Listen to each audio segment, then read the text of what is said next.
my card. You can start it, but I don't have any paper until I open this thing up. Do you need a pad of paper, Don? No, I gave up printing for PDFs. They're voluminous. Okay. Just maybe before we formally get started, I'm Christopher Clark. I'm the town administrator in the community. I'm also been fortunately enough to be selected as chair of the Affordable Housing Trust.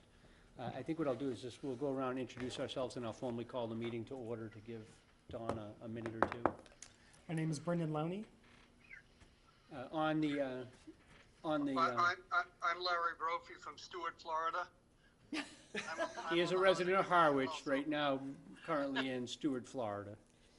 It's 54 here, though, Larry. I know, today's not a bad day to be in New England, Larry. Don Howell is a member of the Board of Selectmen, also a member of the trust.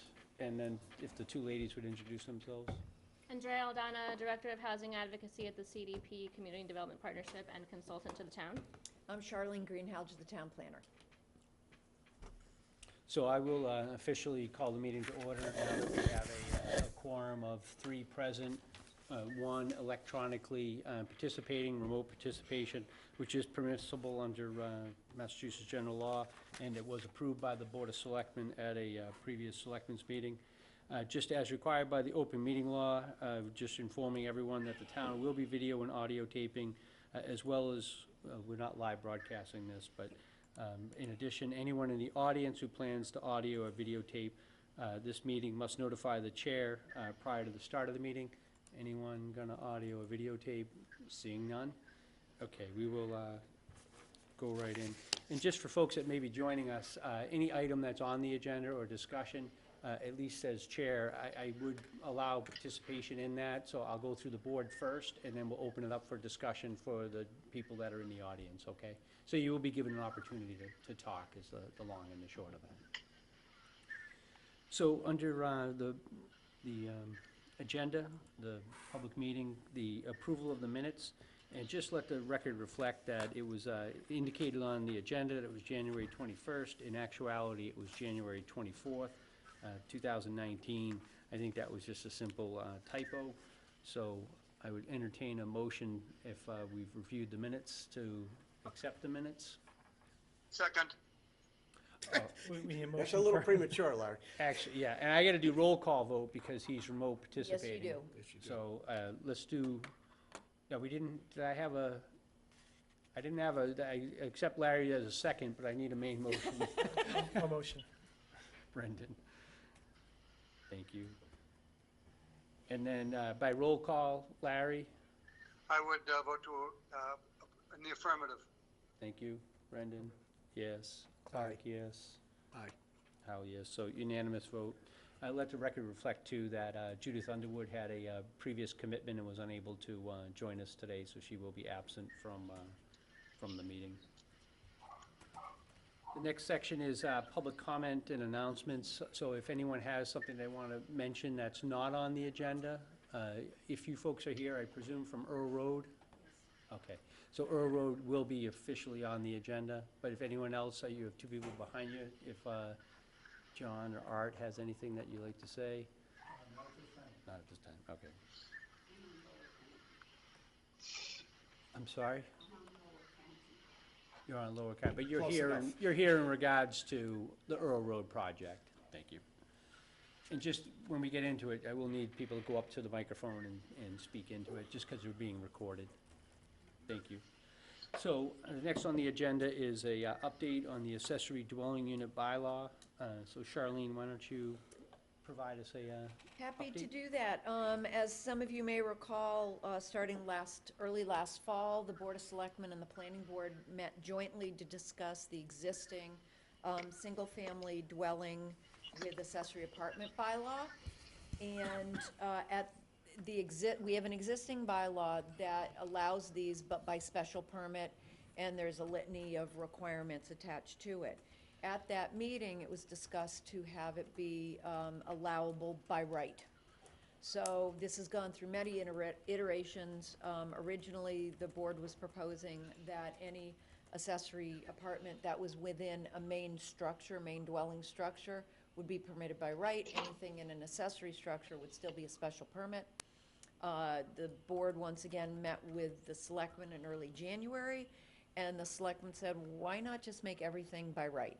So we went back to the drawing board, not back to the drawing board, but we went back, redid what we had already had, and so what you had in your packets is a bylaw to amend the existing single-family dwelling with apartment to make it permitted in all those zoning districts where it had previously been permitted by special permit. And then also changing some of the criteria. The purpose still stayed the same. I'm going to read that because I think it's important. The purpose of permitting accessory apartments is to increase the number of small dwelling units available for rent in town, increase the range of choice of housing accommodations, encourage greater diversity of population with particular attention to young adults and seniors, and encourage a more economic and energy-efficient use of the town's housing supply while maintaining the appearance and character of the town's single-family neighborhoods. So, that we're not changing at all. We felt that was a very important purpose and didn't need to be changed. Some of the other changes that, again, going from special permit to being allowed by right, we took out some of the language that was no longer needed, like you need to record this at the Registry of Deeds, that type of thing. The lot area requirements did say the same, with the exception of, we did add language indicating that for those parcels within an approved open space residential development or cluster subdivision, the lot size shall be consistent with the endorsed plan. So if you happen to live in one of those types of subdivisions and you have a lot that's only 12,000 square feet, if that's what was permitted at the time the lot was created, and as long as your bedrooms meet all wastewater requirements, then you can have an accessory apartment. So that is kind of it in a nutshell. I'd be happy to answer any questions. I do know what we are looking for is if this group is willing to do so, is a vote to support this dwelling, I'm going to call it an ADU, accessory dwelling unit bylaw, as this goes forward to the town meeting. And I have nothing else, but I will certainly answer questions. Oh, and the public hearing on this is scheduled for March 12th before the planning board. So there will be the formal public hearing on this on March 12th, right here in this room at 6:30. And just some folks maybe watching at home and may not understand that, why would the Affordable Housing Trust want to be interested in this topic?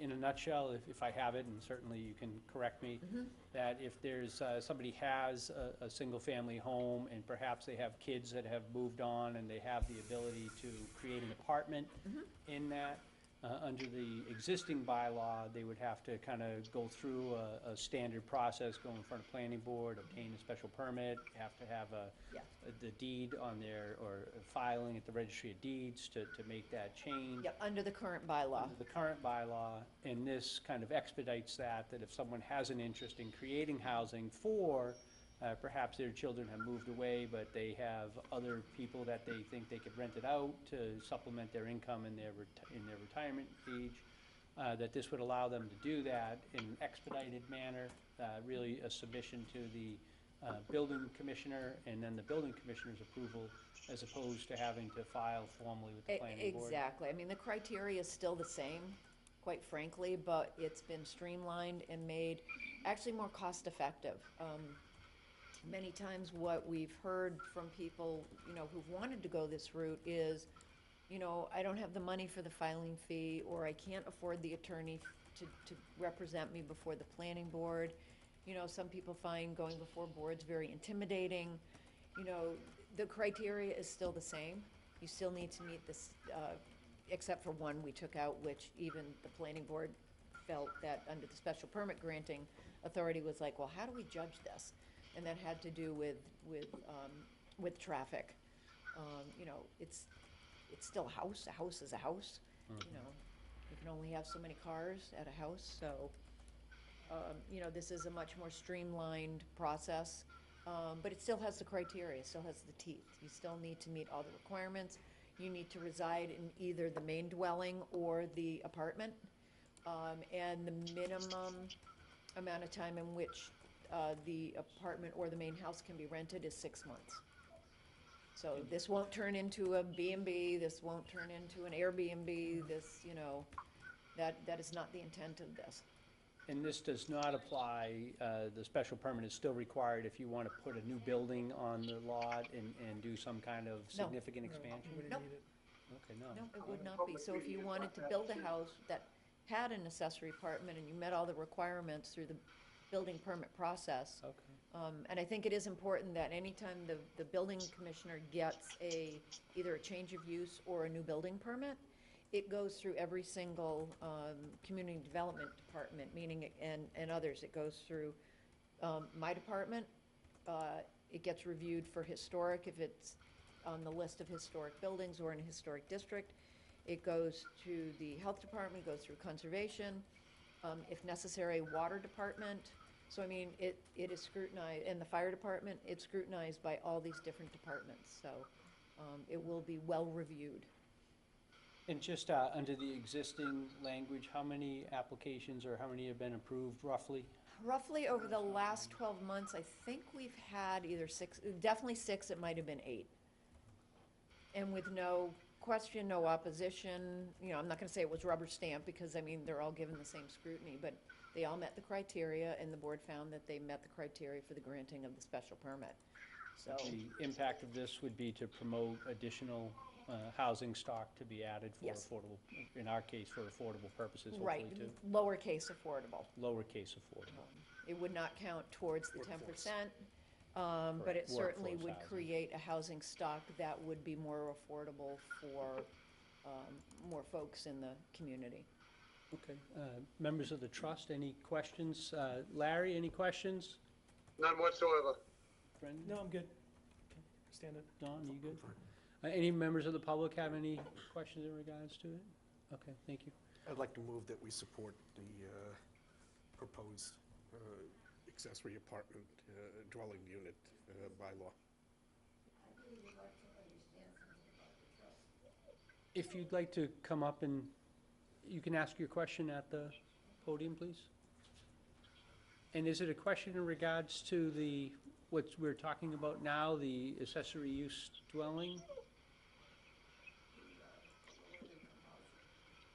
Sure. Oh, we're not there yet. We're It's not on coming Earl up. Road yet. That's the next item on the agenda. We didn't have that much in front. That's why we didn't take you out of order. I would normally try to take out of order. We have a motion. Second. We have a second.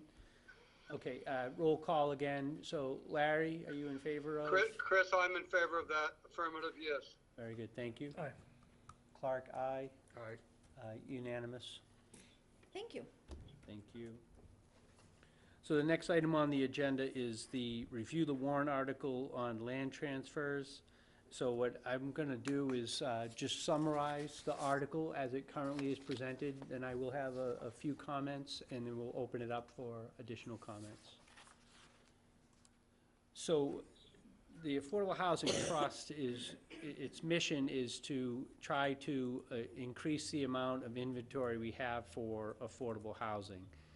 Currently, the state law requires that we be at 10%. Our current allocation is 5.5%. So we are well below what the target is. So there are several means in which we can attempt to do that as an affordable housing trust. One is to partner up with existing developers to develop properties or reuse properties that currently exist and convert them from market rate, if you would, into A affordable. And when I mean capital A affordable, that is by statute, Affordable Housing Trust, we have to promote affordable housing, capital A, which has a specific criteria that people have to meet in order to get into that category. There's a small A affordable or workforce, which is really market rate housing for first-time home buyers and things like that. So one approach that the trust has, and this is all in our materials, we have a website that details out some of what we do in terms of this, and the statute certainly has elements in it So one is we partner up with people. A second approach that we could take is to take town-owned property that is currently in general municipal use and convert that from general municipal use into, or transfer it over to the Affordable Housing Trust. What that would mean, for all intents and purposes, is that all the parcels that are identified, which currently, I believe, are all vacant properties, actually, I stand corrected, most of them are vacant properties. There are a few that are occupied properties, would be to take those properties currently, change the designation from the general municipal use, and convert that specifically to under the jurisdiction of the Affordable Housing Trust, which means the list of properties, which I will do the list of properties, would be then become, if town meeting votes favorably on this, would become essentially an asset of this trust. And the purpose of this trust solely is to create affordable housing. With all the properties that are on here, at least the thought behind this is this would be a work list of properties that we would identify that are available, where the value of the property is that we don't have the development cost to acquire property. The property is already a town asset, so it becomes the trust asset.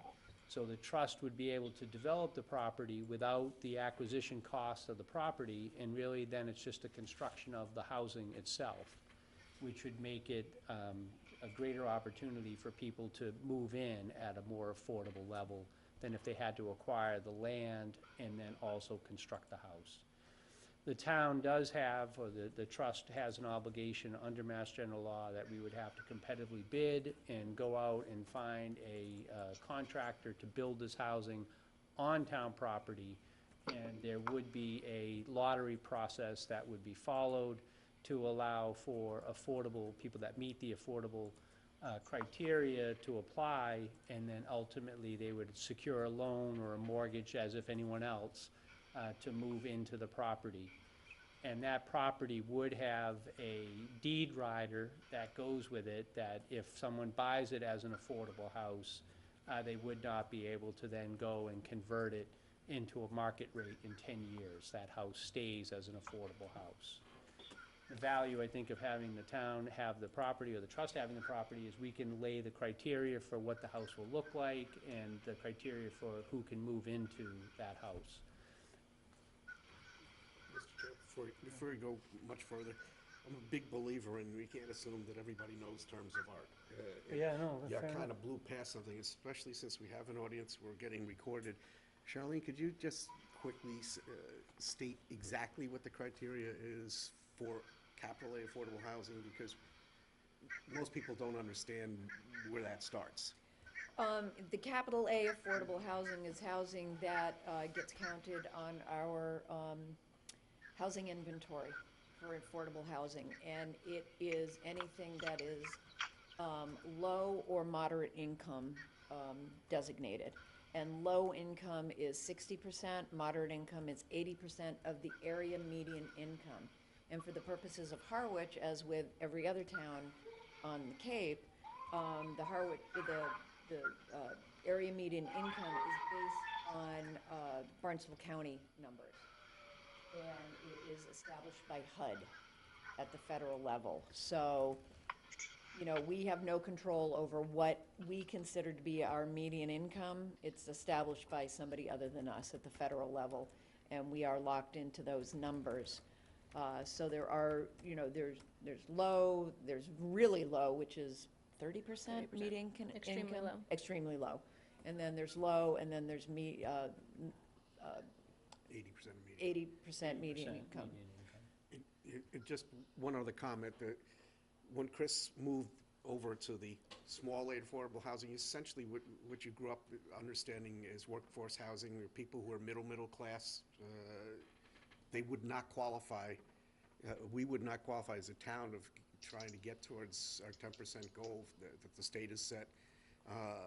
But still, they're not eligible to be in those houses. So that there's this kind of, Yeah, they would not be income eligible there's this kind of hollow out in where we live, where there's people who have a lot of money who come into town for like 2 or 3 months out of the year.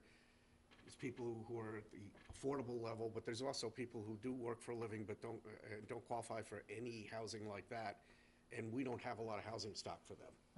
Our average housing right now is around 400,000. Around 400,000. So just so you know that there's a difference between those two that we're discussing.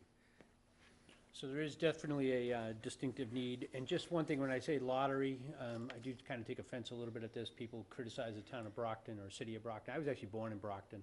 So, you know, I've been qualified here to be the administrator in the community. So not all We don't people, hold that against not all people that come from Brockton are bad people, I guess is the point.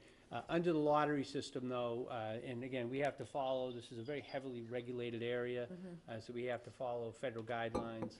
That what that means in terms of the lottery is we have to take people from the general area. We could do 70% from Harwich or Harwich Connection. And it's Harwich, and there's 4 criteria. You either currently live here, you go to school, your child goes to school here, you work here, Or have a family member. or, I'm drawing a There's a blank on the fourth connection, a one. family Or there are only connection 3? too. That's probably through this. Those are the ones that come to my mind too. Yeah, yeah. There may only be 3, 3, okay. yeah. And then the other area, the additional 30% could come from the Barnstable County. Right, but it's important to explain that 70% could be for, you know, local option. Local doesn't necessarily mean Harwich, local may mean Barnstable County. And also, if there are not qualified applicants for those 70%, then it gets opened up to other people. Okay. And just as a town official, we obviously have, we can't be discriminatory in our nature. Federal law prohibits us from being discriminatory, so we have federal guidelines that we have to comply with. In terms of the parcels that are under consideration for the warrant article, again, the warrant article just takes town-owned property that has a purpose to it and converts it into under the jurisdiction of the Affordable Housing Trust for development as sites for affordable housing. What that affordable housing looks like and the ultimate, what it ultimately ends up will be a matter of a process that we will have to follow to do feasibility, and we are not exempt from certain regulations, so it won't be that we can do whatever we want. There are certain requirements that we have to comply with as a municipal entity. The parcels themselves that are on here that were identified at an earlier meeting, which I believe that earlier meeting is online, so if people wanted to see the presentation on the Yep, properties. and if I thought I would have had that, my apologies. I didn't think of it either. 2 parcels on Oak Street that are in close proximity to the entrance to the golf course. Yeah, those are just north of the entrance to the golf course. One of them is 1.5 acres, and the other is 1.3 acres. The second parcel that's on here that we had submitted to the Board of Selectmen in draft form was 1 Earl Road, which is 6.77 acres of property. That does include, when I looked at the some of the material today, that does include the parking lot and the beach as It part does. of that 6.77. It does. So part of that site is already developed. The third parcel is a parcel of land on Depot Street, which has, let me see, containing 1 acre, more or That's- less. This and is the Depot Street West in Harwich. West Harwich. I'm trying to get that, Northwest Harwich. get that down. And then the next parcels would be located at Depot Street, which is closer to East Harwich. And that actually has several parcels, which, do we have the grand total on here? I think in total There's- is almost 20 acres of parcels, of property. And then we do also have, let It's me 28 see. acres, Chris. It's 28 1, 2, acres. 3, We didn't total that. it's up. 5. It is 5 parcels that make up the 28 acres. Thank you. And then the 5th parcel is located at 728 Main Street. Where's 70? Albro. Oh, Albro House. That is an existing dwelling right next door to us that currently houses some town operations. And the last location is 265 Sisson Road, which is a town-owned property that currently has Harwich Junior Theater reside in it. That property did have an element to it already that it could be used for affordable housing. So that is a site also under consideration. And- Should we explain that we're not talking about taking over the building that Harwich Junior Theater is in? Yes, I was so just the- gonna ask. Yeah, but rather, there's enough land area there that it may accommodate another building. well, you just said it, so, yeah. I think that's, in terms of the location of that parcel, it currently has Harwich Junior Theater, has a long-term lease with the town, and the parcel of land actually goes all the way over to Forest Street? Yes. Forest Street. So we would be talking about the section closest to Forest Street and Sisson in Yeah, that it's area. kind of a the- triangular piece. Behind the building as you're Yeah. looking at it. And then one that we, in conversation with the attorney, we had Willow Street was also on one of our lists. Willow Street has already been designated as affordable housing, already been given to the Board of Selectmen for conveyance to a group for affordable housing purposes. So there's no additional town meeting action that would be necessary on that. Mr. Chair? Nonetheless, I'd still, knowing how sometimes things can get messed up because of intercommittee. Disclose that. I think that we should reach out to the golf committee and just let them know we got that in mind On the Oak Street on property. the Oak Street property. Agreed. Because I think there's nothing jurisdictional, there's nothing a town meeting action, but just so that we don't get at town meeting where they say, no one told us about this. Maybe we'll invite them to, Yeah, I Our would next remind the board, though, that there was a vote taken in 2001. This is purely for information purposes, yeah. so that they don't get bent out of shape and Yeah. they're not part of the loop.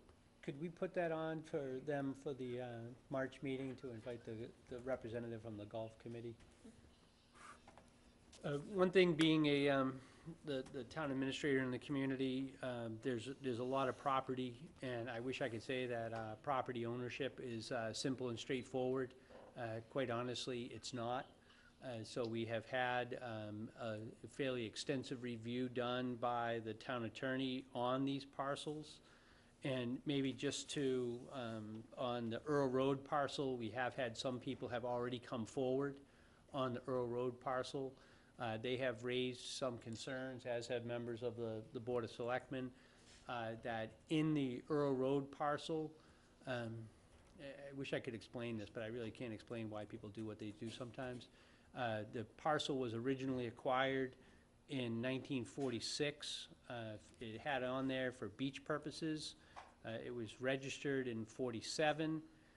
In 1954, there was an order of taking that affected parts of the parcel. In 1966, there was again additional action taken on the parcel. In 1997, there was a additional action taken at town meeting to clear the title of town-owned land and to have it for open space or other municipal purposes. And then again, in 2003, there was an effort to clear the title. So I think by my count, it is almost 5 times that this property has been looked at and has been adjudicated by town meeting. What that means, I guess, long story short, that in my mind, that the ownership of this and the stated use of it may not be clear. And because we have a fairly close timeline before we have to go and have this material done for town meeting and the selectmen approve it on the warrant, we have until March 4th, that at least it would be my recommendation to the board that we consider taking Earl Road off for this year and reconsider that for next year once we can do a little bit more due diligence. And in terms of, just for clarity's sake, If a property, and I'm not an attorney, so I happen to talk to attorneys a lot, but for clarity's sake, if a property is defined as general municipal use, it can be transferred only through action of town meeting. So town meeting is needed for all these. In some cases, most traditionally, if it's an open space parcel that is considered to be called, what's called an Article 97 of the state constitution, then it's a three-part test that has to be met. And anything that becomes Article 97 land, it needs the governing bodies, I think a two-thirds vote of the governing body, a two-thirds vote of town meeting, and then a two-thirds vote of the state legislature. So it is a significantly more difficult process that needs to be followed. So we're trying to get a sense, because there's been so many changes to the same piece of property, it's at least unclear in my mind that whether this is a straightforward process or not. And because it's gonna take some time to work through that, I would recommend to my fellow trustees that we consider taking that off the list for consideration for this year. Mr. Howell? Thank you, Mr. Chair. I guess I'm kind of in the position of trying to translate a lot of this stuff, so that you folks can understand it too. Even when we get to the point where we would consider it, the fact is that a trust can look at town-owned property for using it to actually build on, or it could use it as an asset to, say, sell it to the public so that it could become market rate housing, and utilize that money somewhere else to buy land to put affordable housing on. So just because we're looking at that property doesn't mean that we've got bulldozers ready to go take the property and prep it for building something, because it could go in a different route. It could wind up being taken to create money to be able to build something that's affordable in another area that perhaps we might even be able to get more acreage out of that same amount of sale proceeds than we currently enjoy. But we're just at the beginning of that process. And the first part of that process is we have to establish, it may seem like one happy government to you folks, but there's different organizations within the government who have jurisdiction for different pieces of property. And in this case, we went back to when we acquired it, who it is who had the jurisdiction, whether that's the Board of Selectmen or the Rec and Youth Commission or whatever. You heard me talk about golf before. They are kind of in a butter for the Oak Street property, but different organizations in the town have the ability to hold property in their name as opposed to the town and the Board of Selectmen. In this case, we don't know for a fact where we stand in terms of jurisdiction, about whether Rec and Youth has it, whether we have it. So we're not even to the point of having the discussion about whether we would build or whether we would sell or whatever. I hope that makes it clearer to you, because there looks like a fear of immediacy here, where if we don't speak up, somebody's going to build something tomorrow. And that's not where we're at the moment. Yeah, I think that's a great point, that in checking with council, we certainly do have the option of taking some of these actions, that if the trust believes that if this land were to be designated for trust, and we deem that it was going to be more valuable to sell off to market rate homes and then take the proceeds and reuse it, that is certainly within the bounds of the trust to do. So there's no definitive. And I think on all these parcels, the next step is to put them into our inventory so we can start to address the 5.4 and try to move towards that 10%.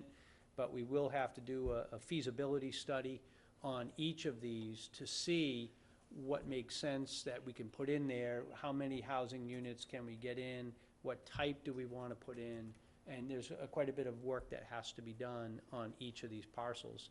So we didn't want to pick just one neighborhood. We wanted, affordable housing is needed throughout the community, so we wanted to try to pick locations throughout the community.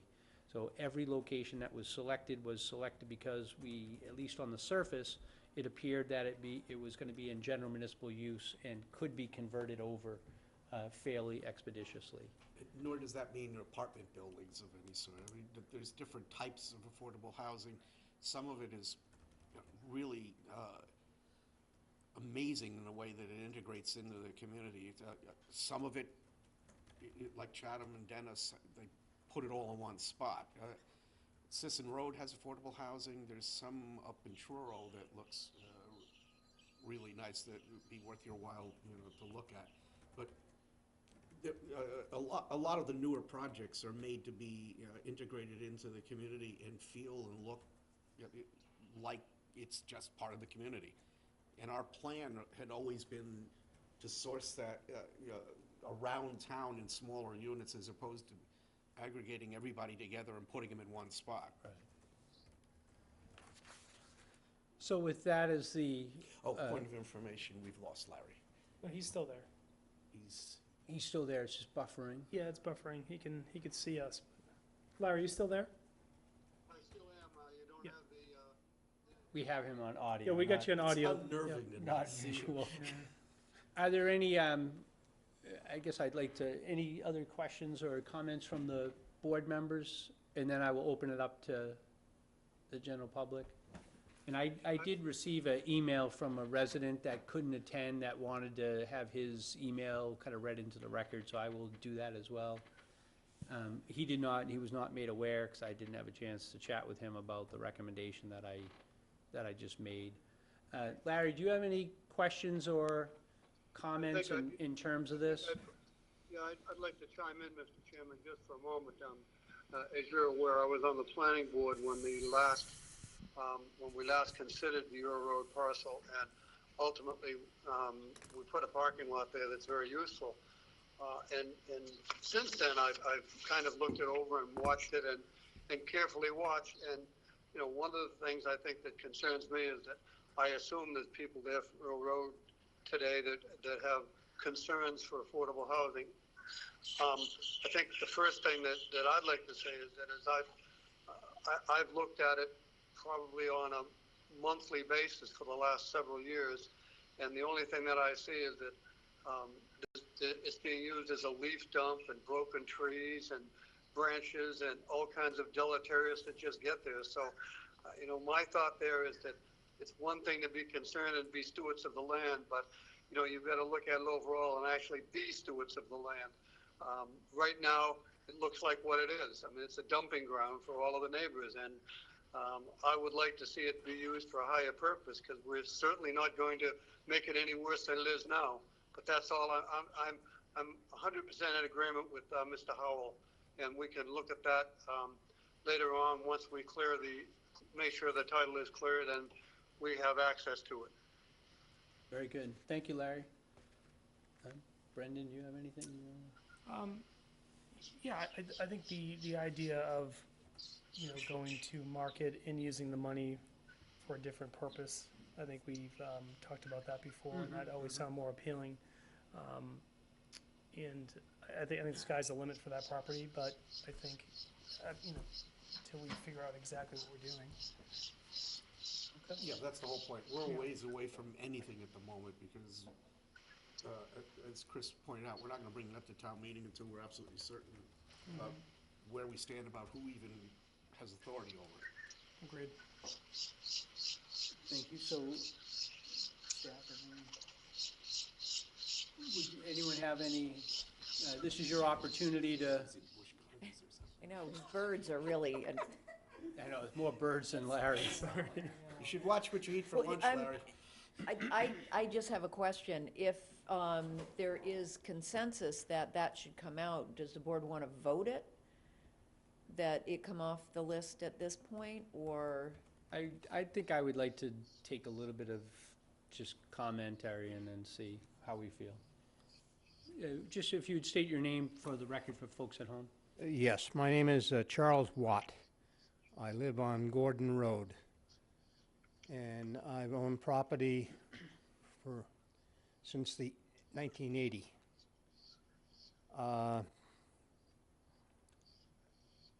This has been a contention for a lot of people that are fearful of affordable housing. They don't quite understand it, as I really did not. But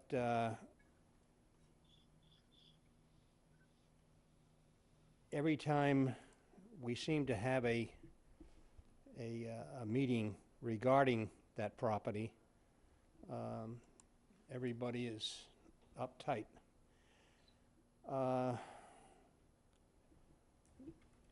We've been hearing rumors, the Commodore that was sold recently, that was going to be sold to someone who was going to make parking garage.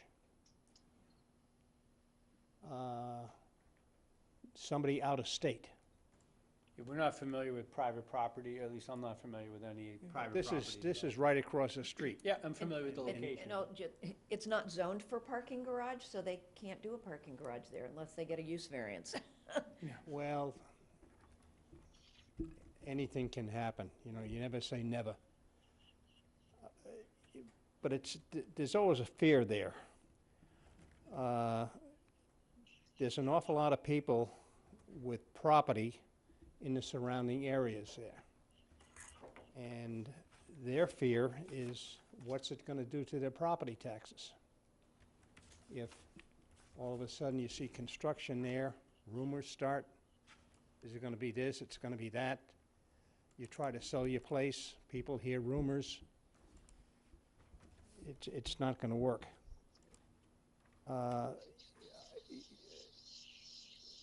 You people have explained to us not to worry about this coming year, which I appreciate, and I think a lot of other people would appreciate. Give us a chance to all get together and talk about this.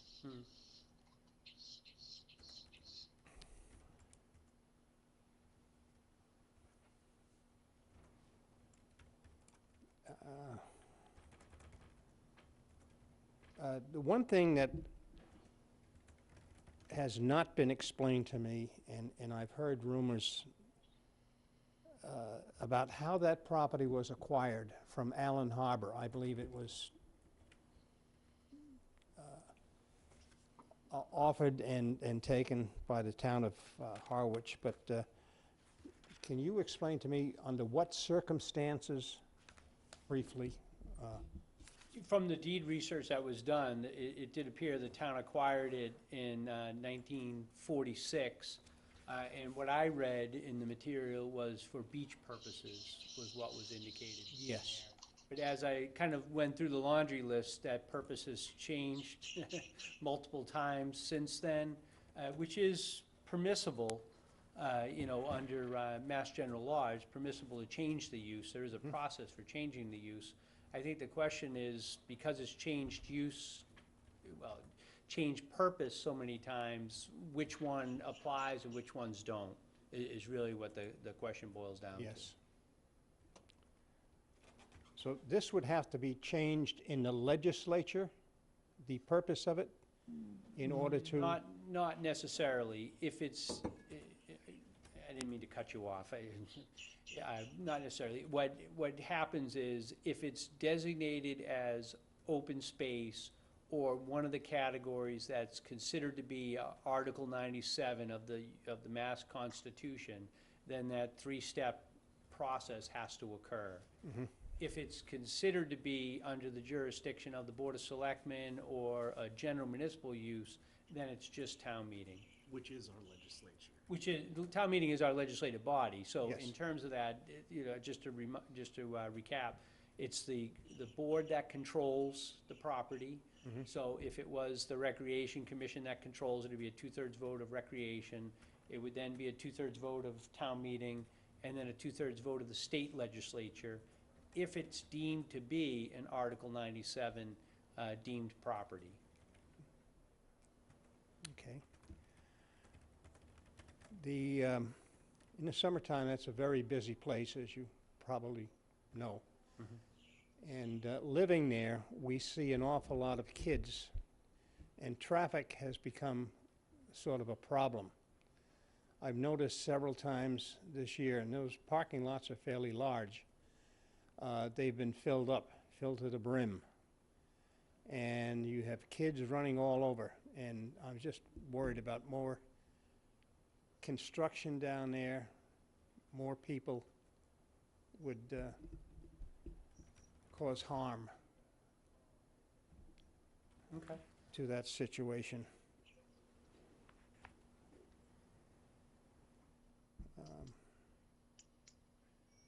There was one other thing.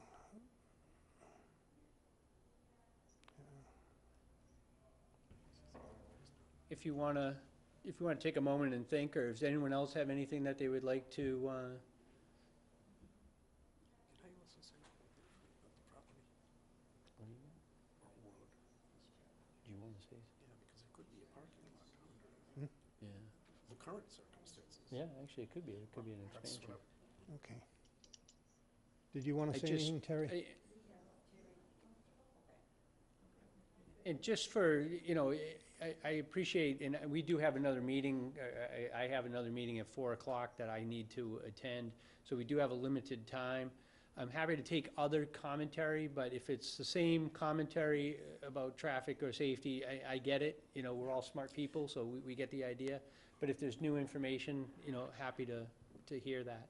Did you think of your third comment, or No, I haven't. why don't you, if you don't mind yielding the mic to, Well, I just want to make the one comment. yeah, actually, Don, go ahead. Thank you, Mr. Chair. I think it's important for everybody sitting here to understand, especially given the comment that you just made. As it stands right now, without doing anything, if it turns out the jurisdiction is rec and youth, because that's what it was given to, the only conceivable use that would be near term for that would be to tear all the trees down and build a parking lot as an addition to the parking lot they have. So it's not as if nothing is ever going to happen there, and it's open space and it's wooded and it's going to remain that way. It was never designated to be permanently protected over open space. Right. Bingo, you just hit on a spot that I was thinking of. That's what I figured, It's- that's why I brought it up. It's really something, the way it's deteriorated with the trees falling down. And I was saying, I wonder if there's a way you can get the kids, but there's liability, kids from school, have a work day or something like that, have them come down and just clean the heck out of that, dress it up a little bit. But, We do sometimes have kids from AmeriCorps come out and help out. But so- they can only work on conservation land. Oh, that's true, so this You know, isn't, they couldn't even work on this. this is not Luckily, we have a conservation tech land. school who might, but all that's premature because we don't know exactly what we're doing. Yeah, with it there's at no, all. there's no current plans to take any action other than this at the moment, so. okay. Thank Thank you you. very much. Thank you for your comments, sir. Ma'am? Hi, my name is Ren Lokar. My husband and I purchased our property on Gordon Road 6.5 years ago. This is my first town meeting ever. I drove down from New Hampshire today so that I could see what was happening, because also, again, there's a lot of ignorance surrounding these things, and so I just wanted more clarification, which I have received a lot today. I just wanted to personally say that I do believe in the need for more affordable housing. We need it. Having only been familiar with Cape Cod for the last 6-7 years, I'd like to say, from a personal standpoint, what a lovely area Cape Cod is. One of the things that drew my husband and I particularly to the spot that we purchased on Gordon Road was because we liked that open area, which we were under the assumption that that wooded area was always going to remain that way. That was our ignorance. We didn't realize that. I will say to the gentleman on remote, to his point, that yes, some of the neighbors do dump there, and it's very disturbing to those of us who do not. How to address that, to correct it, I don't know, but it is disheartening to see that happen. Safety issues obviously being a concern with the beach there goes without saying. But I always look at Cape Cod as just being this wonderful place to be in, this ecological place that we're trying to preserve. Our towns, our states, our country, our world, we're trying to preserve our open spaces. you don't see much of what we have on Earl Road anywhere near a beach. That is just such a delightful thing to see, that it's land that it's inhabited by birds and by animals, and we just don't see a lot of it. Given the fact that there are other options within Harwich to choose, I would prefer to see it in an area that's not so close to the beach, that doesn't offer the kind of ambiance that particular parcel does. I'm not afraid of, affordable housing by any stretch, and I know that the town would be very conscientious in providing housing that does fit in and blends with what we have going already. But just in your heart of hearts, as a person who has, like I said, I've only been an inhabitant for the last 6 to 7 years, I wish we could all try to preserve the open spaces that we have available, since there are not that many. And if we can find a way to see that some of the neighbors don't use it as a dumping lot and preserve it the way it should be, would be a lovely thing. So I appreciate your time. I just wanted to express my personal concerns and say, yes, absolutely, we do need more affordable housing, but I am hoping that you folks will pick a different site. Thank you. Thank you. Thank you. It's just, it's nice being the administrator, because I get to have a global view of the organization, and I've been the administrator for 5 years plus now, and I think every year that I've been here, and not just me, it's just a product of the amount of time, we've done conservation land every single year. We've probably done almost over 100 acres of conservation land that has been added to the town's inventory, either directly or indirectly through the Harwich Conservation Trust. And in that same time span, in the time that I think in the last 5 years, there's really been only 2 affordable housing projects that the town has proactively and actively spent money on. Both of them were Habitat for Humanity, one at Oak Street Extension, which I think was 5 or 6 units, and one that took about 3 years to get regulatory approval to do over on 97 West Main Street. So as an administrator, to have so many acres go to conservation and really a shameful amount Yeah. And the going towards affordable And housing. 93, 97 was private land. 93 to 97 was private land. That wasn't even town land. So it really is that, at least in my opinion, we're a little bit out of balance, Can I? and more effort needs to be made to housing. Go ahead. I agree with the town administrator, but I think it's not like we're willing to serve up a piece of land as hostage just because there's an imbalance. Just understand that. I've been actually involved with the Board of Selectmen even longer than Chris has been here, and in the early 2000s, with all 3 terms combined, I think there's probably been the large majority of our open space purchases during that time. I'm also a really big supporter of affordable housing. I don't consider them in conflict with each other. Generally, we have a committee, an open space and real estate committee that makes recommendations about use. And the general consideration is, it's not just that it's wooded, how unfragmented is it? For the purposes of animals, as a refuge. And a lot of our purchases, some of them are by water. I mean, Muddy Creek, Hawk's Nest, they're beautiful pieces of property. They are a multitude of acres each. And what we're trying to accomplish is preserving large tracts of open space where animals can roam freely and within a lot of acreage. When we look at something like this, yeah, it has woods on it. It's not like we're saying this one's going to take a hit for open space because we want affordable housing. This is the kind of property that generally would be built on. If this was just a private piece of property, you'd probably see 2 or 3 large houses on it of the type you see on Shore Road and such.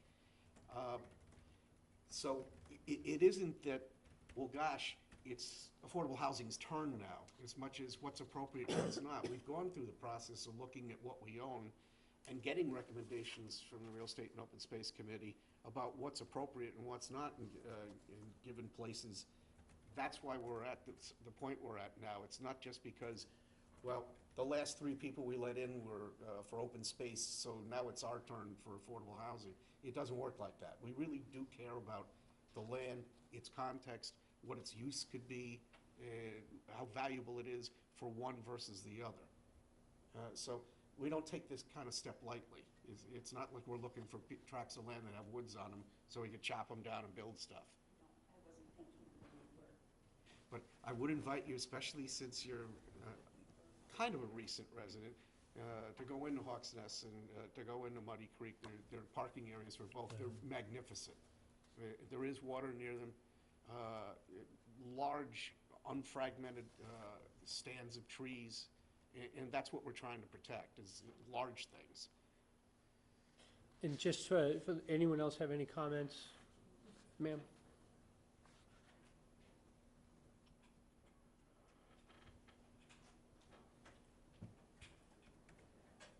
If it would be easier for you, you're welcome to come up and sit up front here. Okay, I just want to make sure.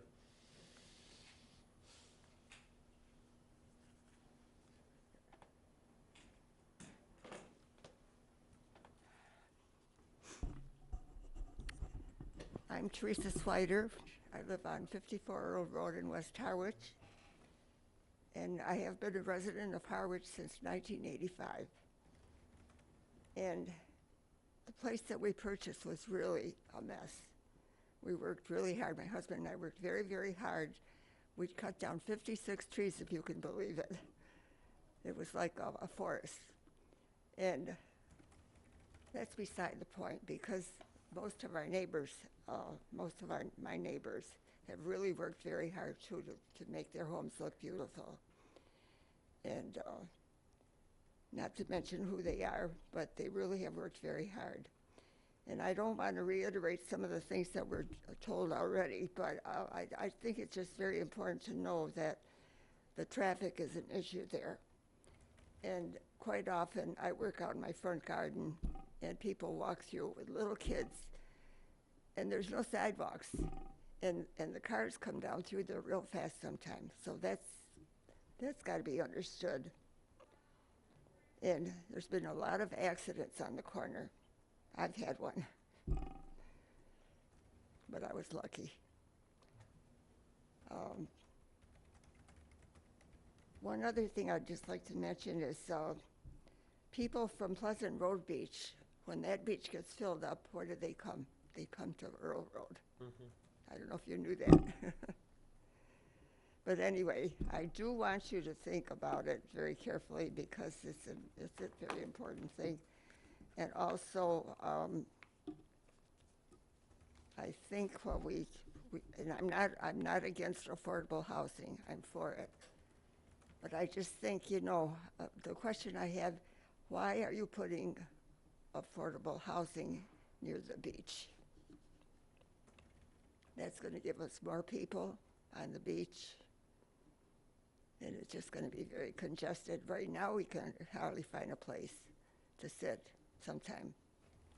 So, but anyway, thank you very much. Thank you for your comments. I just one of your neighbors, Victor Cervello, did send an email in. So just I don't think I'm going to read it entirely, but we will have it as part of the minutes and the record. So if folks, he raised several of the issues that you guys raised as well. So I just suffice to say that I think he would like to see it stayed in its natural state. So maybe if we could just pass that over.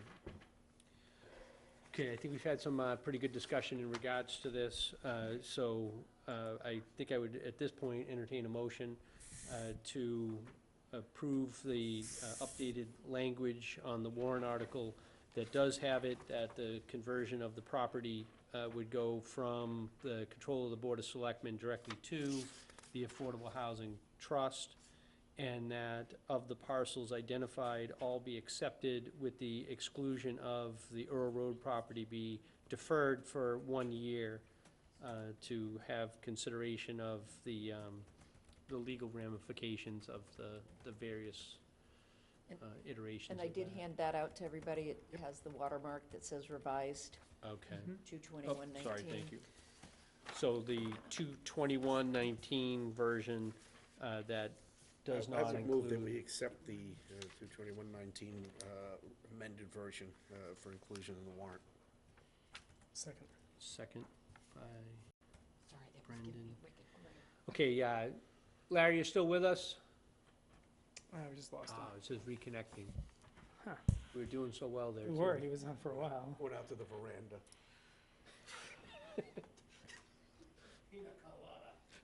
Right. You hear the birds in the background. You can say that. I was I know, thinking you figured he'd be. I don't think Larry's a rum drinker. Okay, I vote. No, but I was thinking vote the affirm- Margaritaville vote when I the was hearing the affirmative. birds. You vote the affirmative? Okay, so Larry Brophy, Yep. yes. Aye. Aye. Clark, aye. Aye. Hal, aye. Let the record reflect a unanimous vote on that topic. Thank you for coming out, and thank you for Thank your you. comments, folks. So the next item on the agenda is just an update on the Airbnb. So I did receive some additional material. I will try to put some additional material together on that. Really, what I was kind of looking for was potential dollar impact of what that legislation means.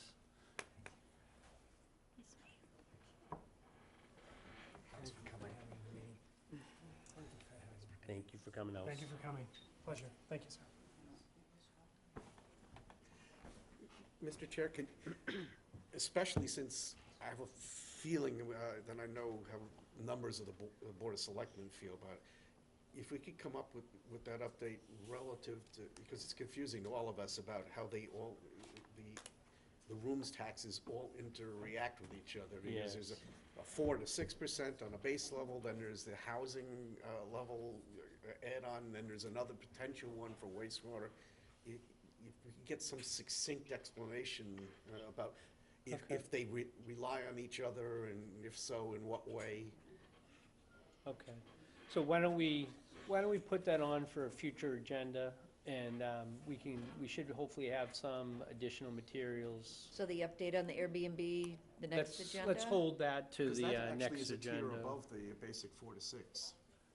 That's dedicated in part Correct. to affordable housing, and I just want to make sure everybody knows in what manner it would be adopted, because we haven't adopted anything yet, really. I mean, we're going to town meeting with the adoption. We have the 4% potentially. already on the books. Yeah, That's been on the books since the 80s. but we have not adopted the 4 to the 6. 4 to the 6, And that's the other correct. two components, we're not even considering right now, so I Correct. just want to kind of get the Cliff Notes summary about how Yeah. this works, and I know it's really complex, but the board's going to have to weigh in at some point, Yeah. too. That's a good point. I think what I might do is take a stab at, I'll maybe try to put together some kind of PowerPoint presentation or something to kind of show that. With percentages, because in I my have a s- feeling in that my just one spare person is time. going to ask that question about what they aggregate to. Yes. Okay, so we'll hold on that, and I'll see if I can put together some additional materials. On the Housing Coordinator Report, Andrea Aldana. You're up. Close. Close. You're zeroing in on it. You're getting there. All right, so funds have not changed since the last meeting. I guess the CDP has not billed yet. So cell tower funds are at $40,517. CPC article establishing the trust came with a $500,000, less the housing coordinator at $30,000 leaves $470,000, and then the trust had $34,518. So like I said, total available is $545,000 and $545,035. Thank you. All right. Mr. Chair, can we put on the to-do list, because things keep happening quickly here, that we're going to need an agenda on the Board of Selectmen right after Town meeting? town meeting, that we vote, we're doing this year to year. We had a town meeting authority that allowed the Board of Selectmen to disperse from that cell tower fund, which doesn't require us to go back to town meeting each time, but it does require us to take an annual vote to disperse the funds in whatever direction. In this case, it's going to be a customary agenda Absolutely. item every year. And I think from the finance director's report, it was 30,000 had been approved last May, or whatever the vote was then, May or But for June. each fiscal year, we need to make another, And there's 40,000 that's now Allowance for that. available to transfer over, that number will grow because the receipts come in on a monthly basis. it's just a process. So maybe end of May or June. I'm just putting it on our Do roadmap here that we need to do that because we promised that each year we're going to do it. Thank you. So at the last meeting, you asked that I find out when the multipurpose room is available for an info session. That is a really popular space, and they don't have any weekday evening times available in April, which is what the board had requested. They do have plenty of Saturdays, so we met earlier to talk about the possibility of holding it in this room. It just sort of depends on the format of the meeting and whether the room would lend itself to, having an impact. We're doing breakouts? Well, so those things would have to be decided, right? I mean, this room kind of, in my opinion, lends itself more to a presentation style meeting as opposed to a more participatory meeting. However, given the short timeline for a town meeting, that could be a great use of time to discuss the housing need. I'm going to be talking to Heather Harper from the commission about potentially having her present on housing needs. I also have news. We have hired a housing advocacy program manager who will be staffing this trust moving forward. And so one of the first things that I will be helping her with is to develop a flyer describing housing need. And so that kind of document would be available for the info session, hoping for something visual and punchy. And so Heather Harper could assist with developing those materials and presenting the info session. So if we're talking about housing need and we're talking about the town meeting articles, then using this room might work. But unfortunately, the multipurpose room is not available in April. Yeah, I don't know what the thoughts are. Personally, I mean, normally I'm all about trying to get down to the nitty-gritty, the lowest level, and get people to participate. And in this discussion, though, this is really educational because there's a lot of the people who just left just didn't understand what was going on and how it was going on. I'm not sure we need a breakdown session to determine, like, where do you see us in 10 years? Because we're not there. We're at the point of, we've got some basic things that we're doing. This is all new to them, that we haven't had a housing trust at a town meeting, making any recommendations. And it's more like, it's not like a sales job as much as an educational forum, in which case, I think this room is fine. So do you think if we did like a presentation, overview of what a trust does, maybe touch upon the articles and then open it up for people to comment? Yeah. And then maybe we can do the trade show type, or invite other people at a different time to kind of just get a more educational? What about inviting the abutters to the lands that we've selected? To do that. Yeah, I just feel like that's a it's the good same idea. thing with the golf. I think they would that have brought it up interest is, in coming. honest to Get God, a better. Of course. these discussions Yeah, right. become confrontational when they think somebody's trying to put something over on them. And the reality is, again, the plan, and Art knows this because he inherited the plan. The plan is everywhere, so that it's not those people live here. We've always had a component in our plan that the 7 villages were going to take some portion of the affordable housing, and therefore everyone was going to get integrated into the greater community because it wasn't just this massive project. Without the public actually understanding that that's our plan, it becomes daunting. They're starting to think in terms of, well, yeah, I was from Duxbury, and we put like an apartment complex with affordable housing in, and their minds start racing about what potentially is going to be happening. It's nowhere near as inferential to the community, and if we invite them, I think we're better off, because they're gonna come to town meeting anyway. Might as well have them come to town meeting knowing something. Absolutely. Would this be, based on some of the visuals that we had at the housing Oh, you're thinking of program that Union Studios? yeah, doing something like that where they, they show 2 structures.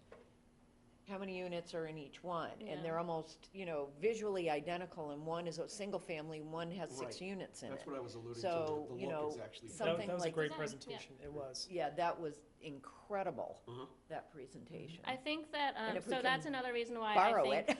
well, that's another reason why I think including the commission would be great, because Union Studio is working with the commission on their Community Resiliency by Design program, and so I wouldn't want to overstep. But I think getting into the nitty-gritty about design is something that would be part of the community input process once the parcels have already been conveyed to the Right. trust. But- And this is really more about town meeting. Right, but I'm just wondering if a quick, like, overview of, you know, this isn't gonna be typical, Possibility. you know, Because Yeah. maybe we could just do 3 simple pieces. Do the one piece of what is Affordable Housing Trust and what are we trying to do and why are we trying to do it? Kind of that material you had from Grafton, I read that, actually, I thought the Grafton material was pretty good, as well as the MHP material. And then have a little bit of what does affordable housing look like? or what can it And look what like? can it look like, and have a little, and then say, here's what the locations that we're considering and why we're considering it, Right. to get into a lead-in for town meeting. And the other thing is, because this is another boogeyman to a lot of people, is that, you know, if there's some sort of municipal housing project that's going up, the reality is, pretty much all of our housing stock that's affordable right now has been achieved by private parties, whether in concert with the town or by themselves, and it's the same players. It's the CDPs, HESH, Habitat, HAC. I mean, that's not likely to be changing based on what we're doing. I mean, so it's not going to be any more onerous than the things that we already have that we can take pictures of, like Sisson Road and South Harwich, Yep. for the HESH stuff, and Gomes Way. Yeah, we can use some of our own examples. Use some of our I own mean, Thankful examples. Chase is a great You example. would be hard put going down Gomes Way and say, Beautiful. I'm in one of those places. I was talking to people 2 weeks ago about Driftwood. I said, yeah, that was when we had a Harwich Community Development Corporation back in the 80s. And they were shocked. I said, yeah, it's affordable housing. And so that's exactly what the response should be. It's like, really? That's affordable housing? If we do that presentation and they get to see it, it kind of mutes the thought, because we're not looking at saying we're taking, 25 acres in this part of town, we're going to carve out this dense apartment-style affordable housing section. HUD hasn't been advocating that for years anyway. I mean, we're doing what fits in the community, around the whole community.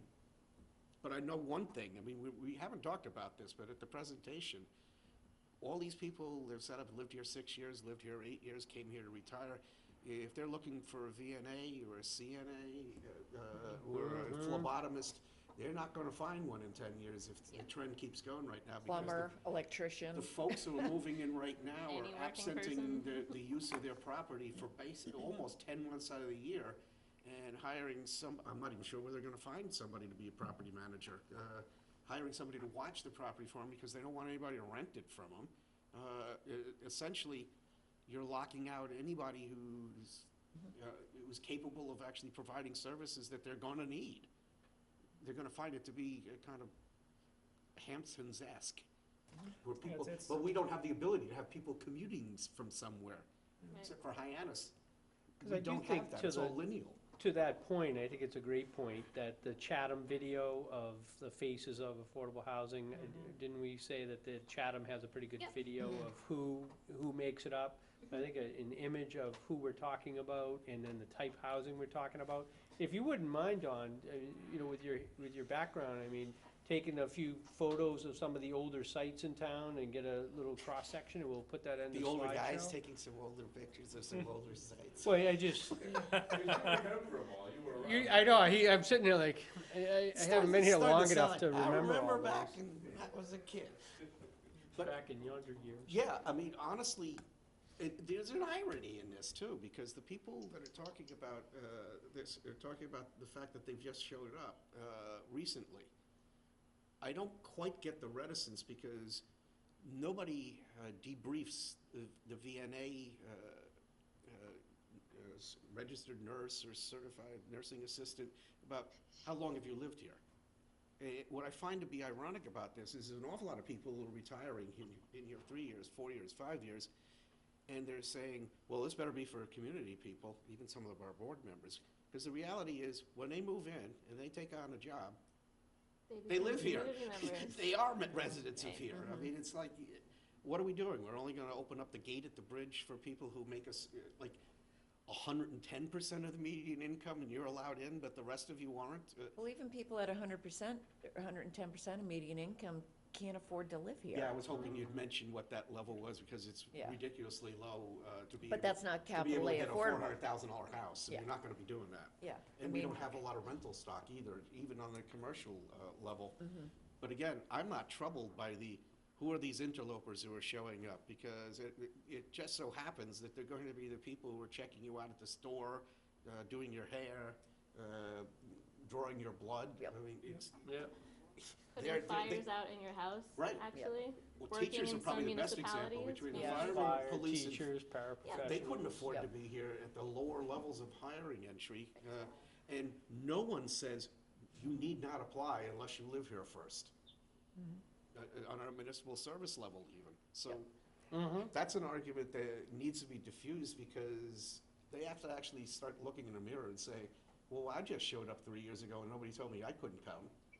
A short funny, I got my very first job on Cape Cod working for the town of Chatham as an assistant town planner when I was 23 years old, and I got the job primarily because I did have a place to live. I lived with my parents. And, We can't plan for luck. you know, I mean, but there are so many places that are looking for employees. They're getting great people applying, and then the realization that, oh, wow, Where am I gonna I live? can't live there. Right. There's no place for me to live. So, And that point needs to be made too, is like, that's been growing organically for quite some time, but we're pretty much at a tipping point now. I mean, if something doesn't happen, and real soon, we did not see, like 10, 15, 20 years ago, people buying large tracts of land, McMaxifying them, and only living in them for 2 months. So, I mean, the available housing stock on the available acreage going down. And something's got to change, and pretty soon, or it's going to be untenable, because you can't draw a circle around here. You hit water to the north, water to the south, and anything that happens has to come across 2 bridges that are like older than me. I mean, that's one of the reasons and the thoughts of why this group was created. Because if a lowercase affordable home comes on the market, it's getting scooped up so And fast. we can jump on it. And now with this entity, Much you more can. flexible. Much Yeah. more flexible. So I'm glad to hear you flesh this out a bit more, just to know that we are on the same page. All of this conversation to me falls under explaining the housing need. And so that kind of dovetails into the next piece, which is the town profile. That would be the one pager that I talked about. So it would be nice if both the info session and the handout could happen at the same time. That's the idea. It's a great idea. Moving on to the trust action plan. So I've been doing research on best practices around trusts, and my role here is to advise you and suggest activities that would be beneficial to the trust. And while the trust has been really proactive in getting some parcels going, it's still a very new trust. And so it seems to me that it would be useful to, once the town meeting piece is over, to do a little bit of stepping back and a little visioning and kind of figure out who you are, right? I mean, obviously you know what you're doing and what the purpose is, but developing a strong mission that can be put on the website so that it's really transparent for the community on what the trust goals are, developing some funding priorities and trust guidelines. I'm actually working with Chatham on that right now. So that's why I included the Municipal Affordable Housing Trust Guidebook. I wanted to make sure that you have the latest version, so that's in your packet. I don't know if you all read it before And today, but I yeah. recommend you read it at some But point. I also the drafted believe your very material. first meeting, you all received a copy of that, Right. if not in hard copy on the thumb drive that I gave. And you know Great. who I would love to get hard copies of that too, or Oh, thumb who? drives too, is our ZBA and our CPC. Okay. I think they really need to be consistently reinforced with what's going on here, because I don't ever want to see the ZBA get hostile again to a friendly 40B. And that is, in the near term, where they're at. I don't really think that they're fully vested in this Is yet. this the best document to give them, or is it the document that? that we got at the That we The got at the handbook, the affordable chapter housing 30 training? handbook. Both, because I would. Yeah, 'cause I that didn't ask, document's but I'm excellent. fairly sure what the answer is going to be. What was the participation level of the ZBA at that meeting?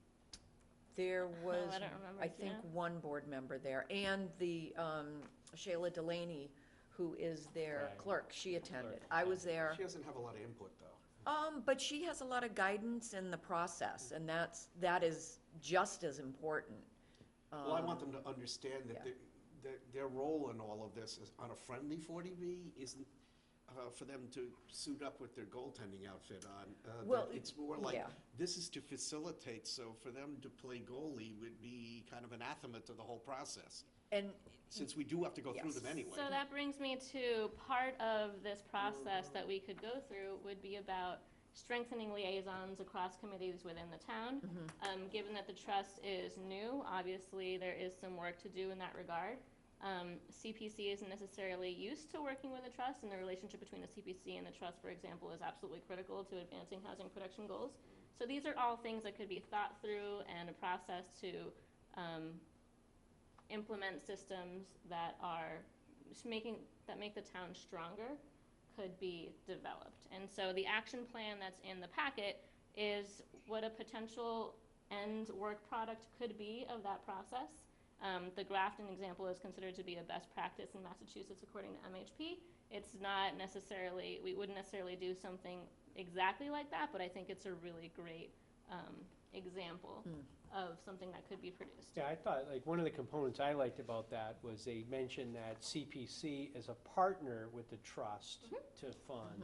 And I thought The two that work that together. concept of working together and not in opposition And we're- is so much more valuable. And We're they're not pro- actually at a bad point with that. I'm their liaison, the Board of Selectmen's liaison at CPC, and I started off at this year's whole process with that speech, that this isn't about you being able to play the role of Solomon and figure out which affordable housing things within the confines of your fund that you're gonna wanna do. That's what this thing does here. We will bring you what we think the town really wants, and it's really not, we don't anticipate that you're gonna be in that role again of picking which of your children you like the best. If you get 4 or 5 affordable projects, that they would come here, we'd make the pitch to you, and we're gonna be working in concert. You have money, we have mission. Right, there need to be ongoing feedback loops between all of these But committees. I've already said that to them, so I mean, Great. it's good for them to get the The reinforcement. ground has been seeded. Yes, it has. I You got him thought with that was Larry. carrots. I You know, got I him thought it with was Larry seagulls. too. I feel like we're in Like vacation a nature resort. preserve. Although I like that ringtone. And, actually, it's like cool that. ringtone. But only if you're not standing under them. Okay, it's about 3:30, so let's keep moving. All right, so am I hearing that the That's the trust is plan, that sounds interested good, in yeah. going along with some And I guideline thought development? the Grafton one, I know they hired an outside consultant. Yeah. I mean, other than the reaching out and kind of gathering information from people, I thought some of the material in there was pretty straightforward and similar I to think what it we're. depends on where you are in the expiration of your planning documents. So if your housing production plan, for example, is about to expire, then it would be useful to incorporate a participatory planning process in the development of your action plan. Is that what their situation was? I don't remember, but I imagine that would be the reason for all the stakeholder interviews and all of that. So depending on other priorities that the town has around housing, you can incorporate them and create one document. But you're correct, it's not necessarily required or necessary. Yeah, I think there's enough building blocks there that But we we could did bring probably, our original housing plan before all of this is prehistoric. and include Before all this the started, work that was done on the for housing plan acceptance at town already. meeting, just to get a buy-in from everybody and the state, obviously. Actually, the housing plan didn't go to town meeting. But the original housing plan did, back in 2001 or 2. somewhere. That was the local comprehensive plan, but, Nope, there was an okay, agenda well, item. that's out of We date can anyway, include but the the new one. It is material. outdated. I'm just saying that we Yeah. had a history can of include the doing that for material now. buy-in. Okay, you have the I think you got some sense for where we're going with that. Yep, thank you. The show and tell Great to would be hear that. terrific. Okay, all right. So I had suggested that it might be helpful, given that the trust is new and you can never have enough education, to consider going to a training, a trust roundtable that MHP is offering in April in lieu of your April meeting. And so Shelley Gehring from MHP is convening an Affordable Housing Trust roundtable in South Yarmouth on April 24th from 6 to 8:30 p.m. And I think it would be really useful. Are you back in town, Larry, by then, April 24th? Yes, I believe I'll be back. Okay. What So day of the week is that? we may schedule the I'm meeting, gonna say it's a Thursday. I think it is a I Thursday. think it is a Thursday. It's a Wednesday, sorry. Wednesday, yeah. It's a Wednesday, the 24th. But are Make people sure that comfortable with? we don't do anything opposite that. Yeah, I BOS. know.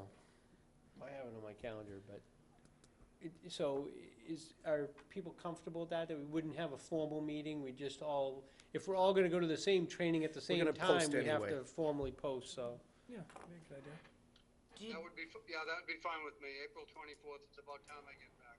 Okay. Great. We don't serve drinks though, Larry. 5:30? Well, there will there will be pizza. Yep. I did have a question going back, though.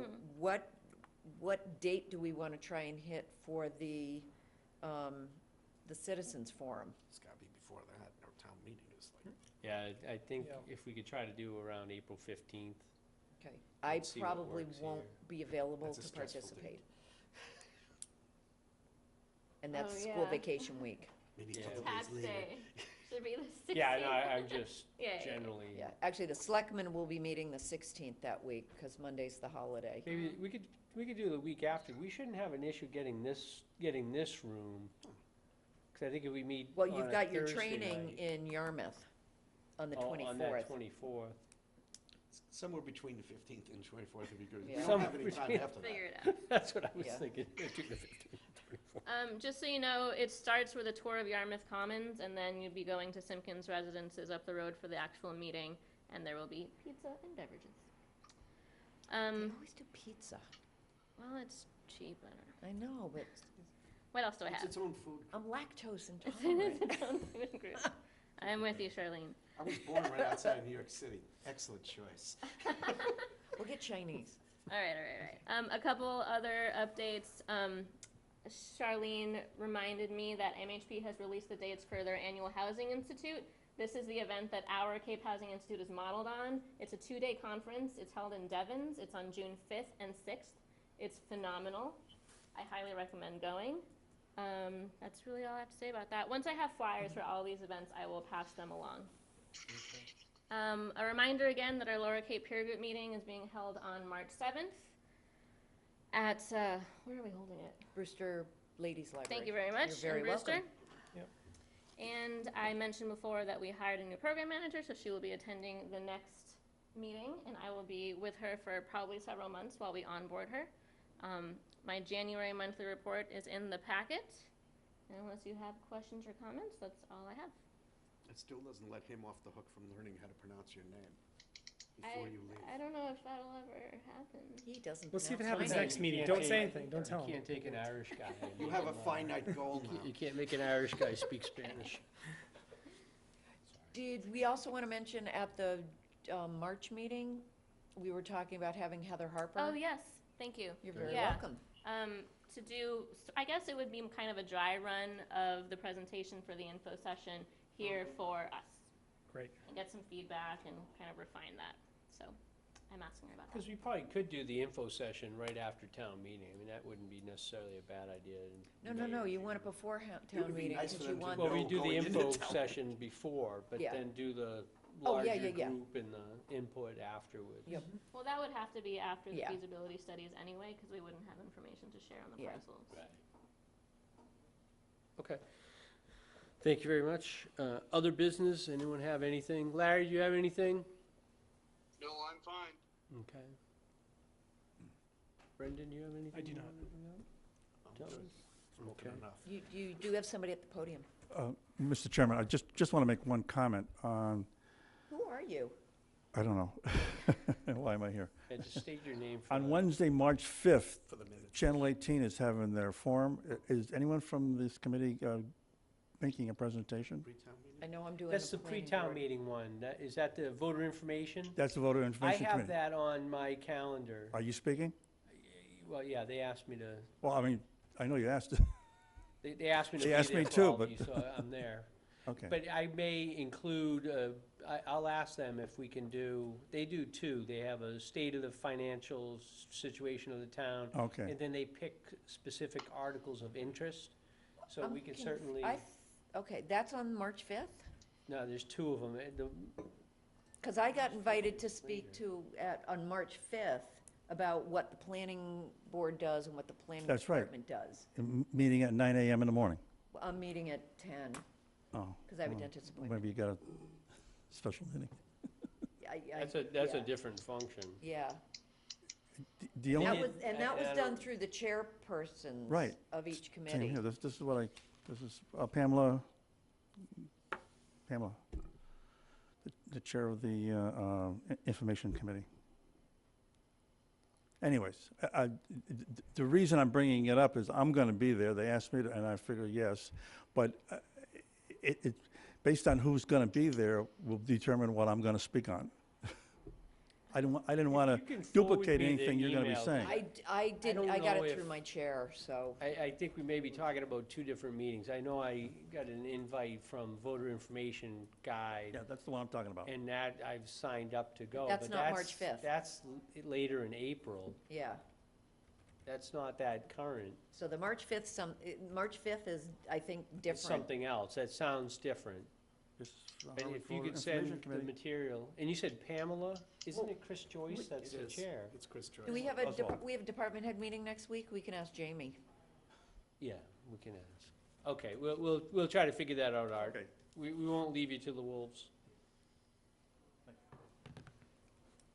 Okay, so just to announce, the next meeting date would be March 21 at 2 PM.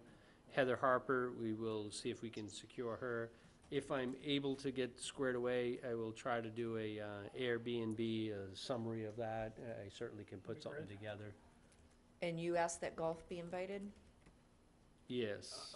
That's a different subject, but yes, Yeah, I thought at Just the- talking agenda items. Yeah, absolutely. yeah, let's have golf. I think we want to invite all the neighbors for the different parcels, so when we do that info But we're not meeting- doing that on the 21st. No, that's the Okay. one between April 15th and April 24th, somewhere in that time window.